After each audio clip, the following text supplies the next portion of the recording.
Hello, what is up mga ma'am, sir, ma'am? Ako po si Ralph C. Fry, isang visual artist from Manila. And today, we are going to customize the McFarlane Toys King Shark.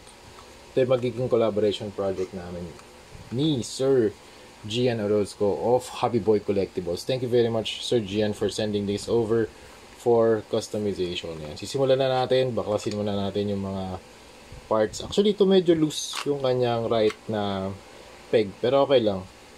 Try natin to higpitan using blue tack. Mahigpitan naman yan eh. Tapos dito, medyo nagkakaroon siya ng mga paint chips kahit na stock pa lang siya. So baka dito mag-ano lang tayo onti. Mag-sand lang tayo onting-onti. Dito kasi, sa mga part na to, pwede isand to kasi malawak yung yung area niya. Maganda yung malawak yung real estate, malawak yung canvas natin. So I can do some little sanding lang. Sobrang konting-konti lang para mabawasan lang ng onti. Kasi ito nag-chip na kaagad yun sa leeg. Bawasan lang natin onti yung kanyang space para lang magkaroon ng clearance. Kasi pag walang clearance, yan, ganyan talaga. Magkakaroon talaga. Malaking possibility na magkaroon ng paint chipping. Okay. Ayusin lang natin to konti. Yan. Tapos ito yung gagamitin natin primer. Bosny number 4 flat black. Okay. Sa pagpa-prime ang ginagawa ko, gumagamit ako ng mga alligator clips. Pero since medyo malaki pala to, no, kakayanin naman siguro. Ayan. Kaya naman. Pero siguro lalagay na lang ako ng reinforcements kasi medyo malaki pala yung arm niya. Ayun, kaya hindi kayanin itong alligator clips. Tapos, ano pa ba? Ayun, so pag nag-spray ako, ganito yung process. Ayun, ito muna yung first na coat. Tapos pag na-spray ko na, i-rotate ko yung joint. Tapos ito naman sprayan ko. Tapos yung kabila naman. Yan, ito naman sprayan ko. Tapos, ayun, let the paint cure para kumapit dun sa plastic. And then, yan, dito naman sa mga joints, usually, yan, ginagawa ko pag na-spray ko na tong part na to, yan, i-rotate ko lang, tapos sprayan ko to. Then, rotate ko ulit. Yan. Hanggang sa makover yung lahat ng parts. Okay? So, ganun din sa joints, sa elbows, ganun din. Ito may clearance naman to, kaya mas maliit yung chance ng paint chipping dyan. Okay? Dito lang kasi walang clearance eh.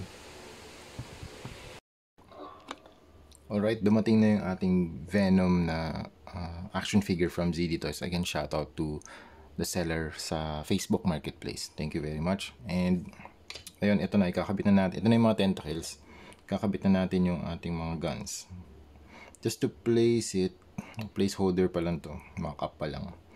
Ito yung mga munition pack natin galing sa munition pack V1 version 1. Ito, lalagay natin dito. Teka, paano nga pala to? Okay, nakabaliktad. Okay, something like that. Okay, tapos ito na yung iba kong nagawa. Ayan. Tapos ang gagawin natin dito, kuha tayo ng glue gun. Tapos maglalagay tayo ng glue sa paligid nito. So parang hinahold niya yung mga guns. Tapos dito naman sa part na to, ayan, lalagay natin to sa likod. Ito, meron kasing blade si Venom. Tapos lalagay natin dito sa likod. Try natin to tanggalin, itong part na to mamaya. Tapos tanggalin ko rin tong fin niya para mas malaki yung kanyang fin. Ayan, dito sa likod. Ayan, yan yung gagawin natin. Tapos dito sa Gatling gun, attach natin dito sa kanyang arms, dalawa. Ayan. Parang ganito. Okay, para may firepower. And then ito pa pala. Ayan, hindi ko na rin bubutasan to kasi actually meron akong Dremel tool, naisip ko butasan to dito kasi meron naman siyang real estate na malaki naman yung space. Gagawin na lang natin, lalagyan natin ng blue tack para meron pa ring display option kung gusto niya ganito. Ayan, gusto niya ganyan. Kasi naisip ko, kung meron siyang Gatling gun, dapat meron siyang magazine. Ayan, something like that. Tapos pwede rin niya ilagay ito sa likod. Ayan, mga mga guns. Okay?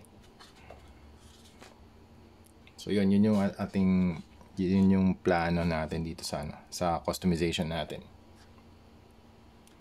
Okay, tara game. Kunin ko lang yung glue gun tapos i-glue na natin itong mga baril. Okay, nalagyan na natin ng glue gun yung mga pieces natin. Yan. Tapos ito rin nilagyan ko na rin yung arms niya. Ayoko na lang din lagyan dito kasi mag-articulate pa yung mga joints natin. Dito rin di ko na nilagyan kasi maglalagay tayo ng mga additional pieces. Actually pwede rin pala, mababaw lang. So nilagyan ko na rin yung body tsaka yung torso tsaka tong kanyang stomach, and then itong head konti lang. Mababaw lang, hindi katulad ito madami talaga. Okay, so ang gagawin natin dito, magpo-primer ulit tayo. So ito yung Dremel na ginagamit ko, Dremel 3000. Ito yung mga accessories na kasama. Tagal na nito sa akin, grabe, 2016 po, October 10, October 10, ay, October 1 pala, October 1, 2016 ko nabili, Dremel 3000. Kaya ako na lang ulit nagamit. Yan, dito yung tinanggal natin yung peg dito, tapos kakabit natin sa king shark sa likod niya, sa fin, para magiging ito yung dorsal fin niya, malaki. Try natin. Okay, tapos na yung ating primer face. And naka-apply tayo ng actually 2 to 3 multiple thin coats yung ginawa natin. Tapos nagawa na rin natin to, yung scalp lahat tapos na. Tapos ang gagawin na lang natin next ay magda-dry brushing tayo. Ito na yung mga parts ng tentacles, naka-attach na rin yung mga guns. Yan. Tapos yung box ko, customize din natin. Ito yung box. Yan. Sprayan ko na din. Isang lang yan, isang coat lang ng spray paint yan. Tapos ito yung venom ko, customize na rin natin to. Repaint na rin natin yan. Okay, tapos yung mga Gatling gun, meron na rin siyang mga symbiote na mga veins dyan. Tapos cure na rin, halos cure na lahat ng mga parts natin. Kaya let's proceed to the working table, mag dry brush na tayo. Okay, first set of colors na gagamitin natin dito ay Hero Paints Intense Violet and Deep Purple from Armored Komodo. Mix natin to, tapos ito yung first paint na ilalagay natin dito for dry brushing. I-apply pala for dry brushing technique. Tapos ito yung brush na gamit natin.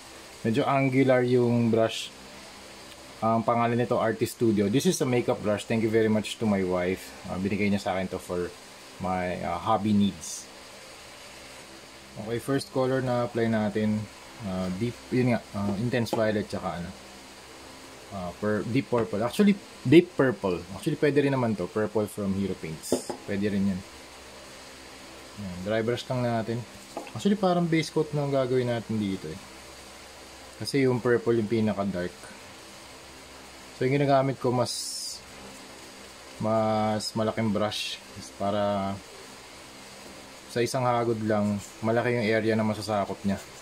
Tsaka hindi tayo nag-worry about hindi ako nag-worry about details muna. Talagang broad strokes muna before we go into the details. Na yun, pinaka last na step na yun. Yan, detailing. Ito muna. Dry brushing muna. Okay, next na color na gagamitin natin, Cobalt Blue from Hero Paints. Okay, tara, dry brush ulit natin. Ganun lang. Puro dry brush lang gagawin natin dito mga mamsir.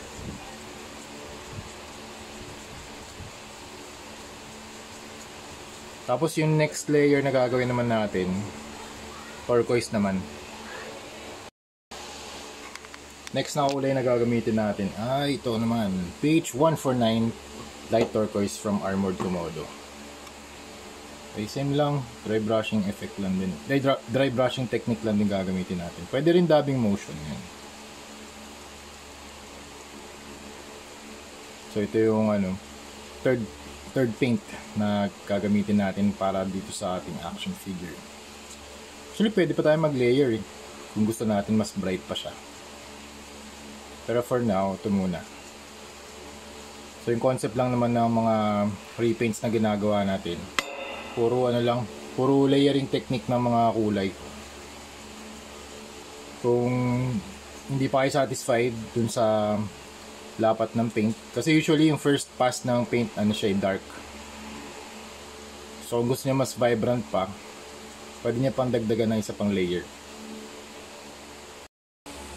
Yung last na color na gagamitin natin for the highlights ay PH121 Lime Green from Armored Komodo water-based acrylic.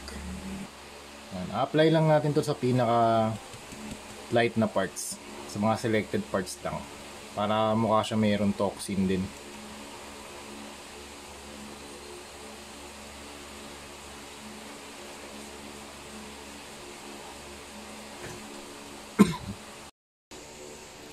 Okay, next mag-add tayo ng white. Ito yung mga white paints na gagamitin natin. Ultra White from Hero Paints, Ultra White Stronger Coverage from Hero Paints, water-based acrylic matte primer from Hero Paints, and water-based primer from Armored Komodo. Apat yan, minix natin into a single container. Dito yung natin, mixture natin. Ito na yung consistency. Nag-add na rin ako ng tubig. Okay. Tapos mag-add tayo ng white paint dito all over the face. Tapos dito sa kanyang chest para doon sa logo. Yung logo nakapag-sketch na ako. Ito, pakita ko sa inyo. Dito rin pala sa ZD Toys na Venom, gagawin din natin ito. Mag-add din tayo ng logo dito sa chest. Yan, ito yung gagawin natin logo para sa Venomized King Shark X Punisher na custom natin. Okay, for now lagyan na natin ito ng paint.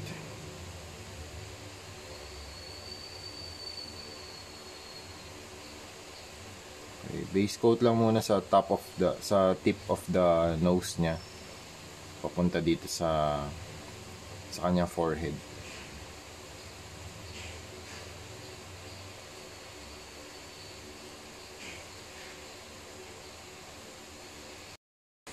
Yan, tapos na tayo sa white na part. So mga naka 2 to 3, actually 4 to 5 coats ako dito, pabalik-balik. Yan, sa gills, sa front of the head, sa ilalim ng mouth.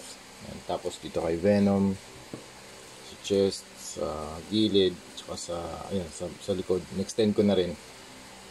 Tapos dito sa kanyang body, dito sa kanyang dorsal fin, sa gills, tsaka sa side. Ito pala gills, and sa side, yan. And also sa chest. Tapos dito sa stomach, kasi in-extend ko na rin kasi ganyan yung kanyang build. Dapat nag-extend yung line dito sa baba. Okay. And then what else? Ayun, yung sa kamay.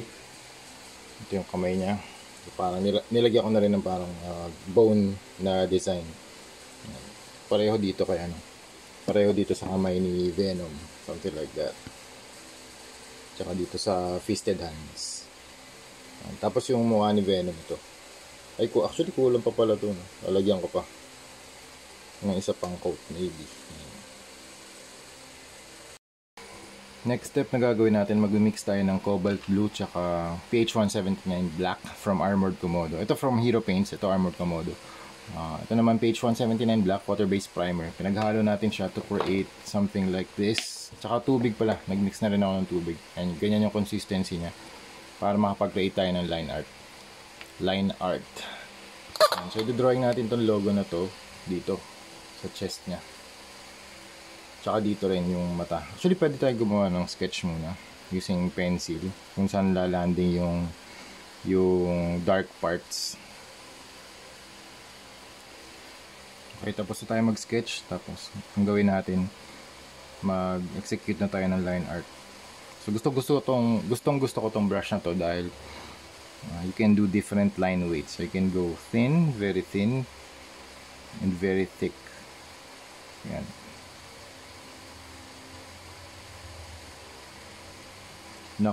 Nabili ko tong brush na to sa artsmoto.ph. Yan. Shout out to artsmoto.ph. Shopee page yun. Yan, gawin na natin to. Okay, we are done with the line art. So ito na yung face niya. Meron ng skull. Ito na yung dorsal fin. Tapos naglagay na rin ako ng mga lines dito to emphasize the deepest na shadows Tapos dito rin, naglagay na rin ako ng lines sa likod to extend. Yan. In-extend ko na rin pala dito yan para mas kita yung white, para mas malakas yung contrast. Tapos dito you have the skull. Yan. Kakakabit kasi yan kaya ganyan yung itsura niya. Yan. Okay, in-extend ko na rin dito sa stomach or sa ab section. Actually, lalagyan ko pa rito konti para may contrast. Tapos ito, lalagyan natin to ng black wash para merong para ma-break yung monotony ng blue and green. Tapos ano pa ba? Ito, itong naipit ako. Itong Venom, nalagyan na rin natin ng skull. Kaya lalagyan na lang natin ng streaks using ultra white. Alright, para sa streaks, kailangan natin ng sobrang nipis na brush. Ang tawag dito, Weijuang. Ang brand pala nito, Weijuang brush. Weijuang brush. Nabili ko rin to sa Arts mo to. Okay? So from the top, ida-drag lang natin yung brush pababa. Yan. Something like that.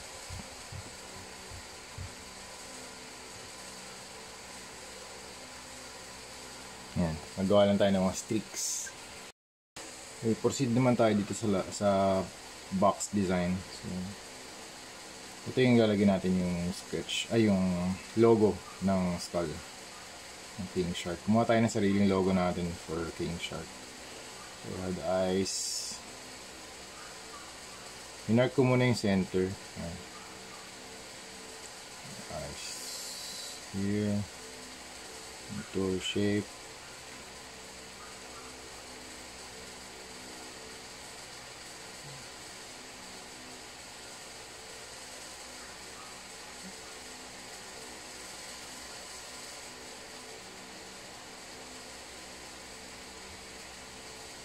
Dito. You can use the side of the brush para ma-replicate yung mga brush na strokes. Ganyan. Lagay natin dito.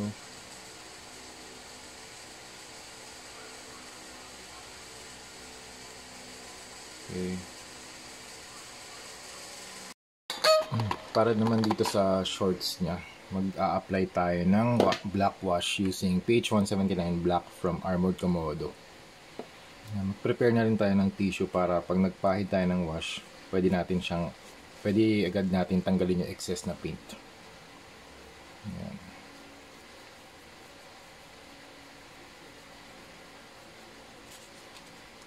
Ayan, para mas mag-darken lang siya. Sobrang monotonous nung nung blue and green Yung next na ginawa ko naman, nag-dry brush ako ng weapons using Vallejo Metal Color Silver 77.724 Plata. Dito sa mga parts na to. Yan.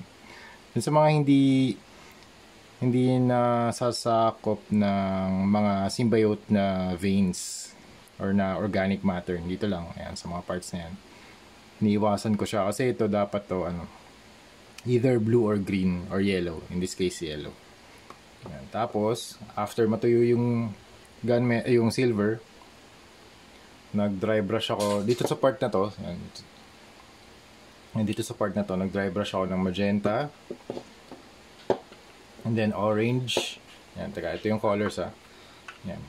Ito, pakita ko na lang yan. Magenta, unang dry brush color. Tapos orange and then yellow.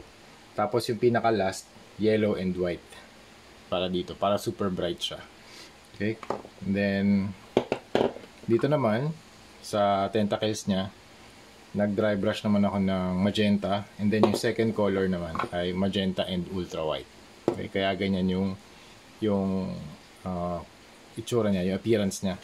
May mga, lumabas din yung texture ng symbiote na organic matter. Dito naman sa base, since yung paa ni King Shark ay blue na, so parang nag-isip ako ng isa pang kulay na pwede mag-complement dito sa color blue and green. So naisip ko mas warm naman kasi sobrang cool na ng colorway ni King Shark So naisip ko yellow, why not yellow naman and orange.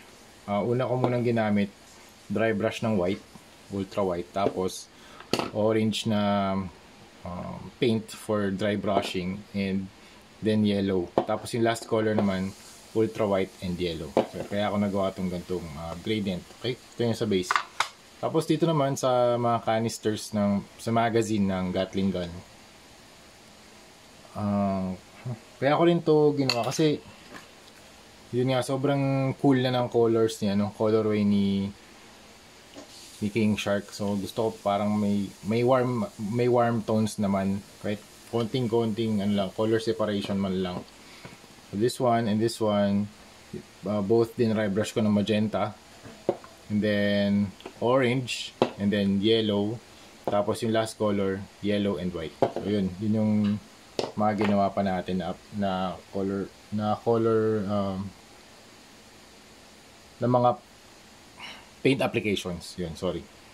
Tapos nag-apply na rin tayo ng top coat. Yung top coat na ginamit natin ay Bosney Flat Clear. Ang gagawin na lang natin dito ay yung eyes, lalagyan natin ng kulay. Tapos yung bibig, lalagyan natin ng color red and white na teeth.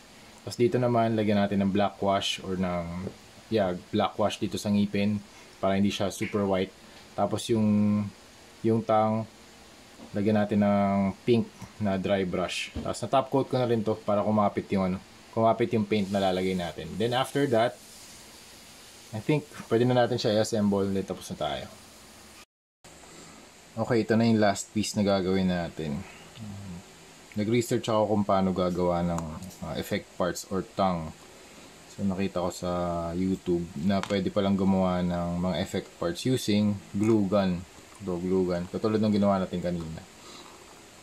Okay naman siya, matibay naman to. Ito yung first na testing ko. Pwede sana siya sa bibig. Kaso yung naisip ko, paano kung lagyan natin ng wire para medyo poseable yung dila. Tingnan natin kung ano mangyayari. Okay, since ito yung pinaka base ng tongue, dito yung pinaka makapal na set ng glue gun. Tapos dito manipis. Tapos since meron na tayong wire, mas madali siguro makapag-sculpt dito.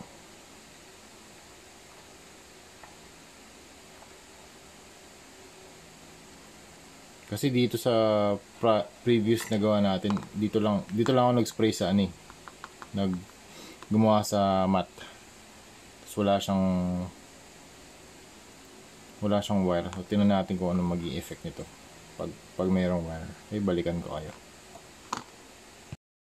Binabad ko na rin pala sa water para mas madali matuyo. Tapos dito na lang sa last part na to, sa tip na lang mas manipis. Actually medyo nabubuo na siya. Okay, ito na yung final result natin. Tanggalin lang natin yung mga excess na glue gun. Tapos I think poseable naman siya. Teka, tingnan. Oh, nice. Kasi itong isa hindi na magiging poseable eh. Ganyan na yan eh. Pero pag may wire pala sa loob, pwede maging poseable yung effect part. Oh, grabe, bagong material. New material unlock tayo mga momser. Anong date ngayon? Mamarkahan ko to sa calendar. 12 or 11. Primer na natin, just pintahan na natin. Yan, so ang ginawa ko rito, nag-spray ako ng flat black primer, tapos flat white, and then signal red, tapos flat na clear. So yun yung spray paint na ginamit natin dito. Tapos nag-mix ako ng white at saka warm red para makapagpahid tayo ng mga highlights. Dito lang siguro sa ilang mga parts lang, para lang di siya super red na red. Ayan.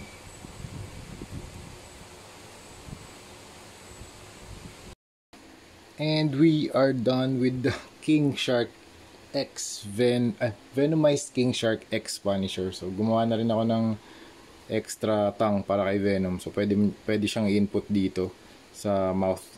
So, kasi itong head niya medyo nakaangat. Ito medyo tingin siya straight, tapos upgraded na rin yung tongue. Pwede rin i-equip, pwede rin i-remove. Kung gusto nyo yung normal tongue lang yung naka-equip niya. So pwede rin tanggalin yan. Pwede rin ipit lang din sa ngipin yan. Okay, pwede rin siyang i-twist. Balik ta rin ang orientation yan, para makita pa rin yung yan, something like that. At least parang modular yung yung action figures. So ito na si King Shark. Ito na. Medyo challenging lang yung likod kasi ganito yung itsura niya sa likod. Ayusin pa natin to. Pero ganito yung layout na naisip ko. So yung mga malalaking tentacles nandito sa taas. Tapos itong dalawang tubes or dalawang canister ng Gatling gun nandito sa kanyang balikat, sa shoulder area. Tapos itong elongated na part, yung may mga Uzi dito sa may shoulder level. Tapos itong mga medium parts nandito pababa na. So para siyang parang octopus na layout.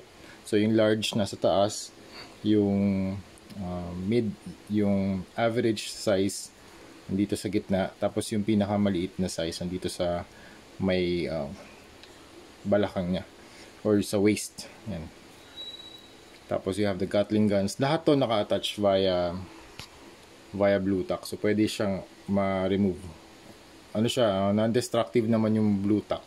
Kaya ano siya, may mga display options si Sir Gian of Hobby Boy Collectibles. Again, thank you for this opportunity na makapag-customize ng King Shark, ng Venomized King Shark X Punisher. So super nag-enjoy ako dito sa project na to. Ano pa ba yung ito yung ginawa nating tang. Yan. So sobrang na mind blown yung mind blown moment nung nagawa ko tong nagawa ko tong tang kasi para sa akin material unlocked. Kaya napaka-importante nitong custom na to kasi binigyan niya ako ng chance na makapag-discover ng panibagong material na magagamit natin sa mga future customs. So yun, that's it. Pero itong likod, bibigyan ko na lang si Sir Gia ng mga bagong blue tack kasi nagamit ko na yan for painting eh. Tapos ito yung weapon ni Venom, yan yung blade. Yan yung kanyang dorsal fin. Pwede rin siyang i-emphasize, tanggalin lahat yan para dorsal fin lang yung nakalabas. Pwede rin tanggalin to, tatanggal din yan. Lahat yan removable. Pwedeng may mga display options si client dito. Okay? So yun, tapos na tayo mga ma'am sir. Ito na rin si Venom. Ayan, side by side sila. Teka. Ayan, side by side. Okay, yan, ganyan. Tapos meron na rin tayong custom box. There you go. Okay, ayos. So yun, thank you very much for watching and see you sa next video. Bye-bye!